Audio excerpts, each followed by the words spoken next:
চালাক শিয়াল ও পোকা কাক। আজ সকালটি খুব সুন্দর। ভোর হতে না হতে পাখিরা সব ব্যস্ত হয়ে পড়লো। এদিকে একটি ক্ষুধার্ত কাক খাওয়ার সন্তানে পেরিয়ে পড়লো।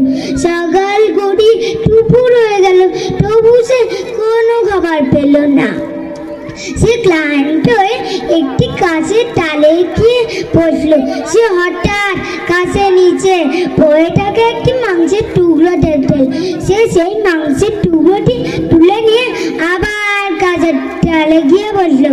অন্যদিকে একটি ক্ষুধার্ত শিয়াল সেই গাছের নিচে চাটছিল। সে হঠাৎ গাছের নিচে বসে থাকা সেই কাকটিকে দেখতে পেল। সে ভাবলো, ওই মাংসের টুকরোটি আমার চাই। এই ভেবে কাকে বলল, কাক ভাই, তোমার ঠোঁট গায়ের রং কত সুন্দর, তোমার চোখ দুটো নদীর জলের মতো। এই শুন, কিন্তু একটা ব্যাপার, তুমি আগে কত ভালো গান গাইতে, এখন আর গান গাইতে পারো না। এই শুনে কাকে একটু রাগ হলো এবং সে ভাবলো, একটা তো গানকে শোনাতেই পারি। এই ভেবে যখনই গান গাইতে যাবে তখনই মাংসের টুকরোটি মুখ থেকে পড়ে গেল।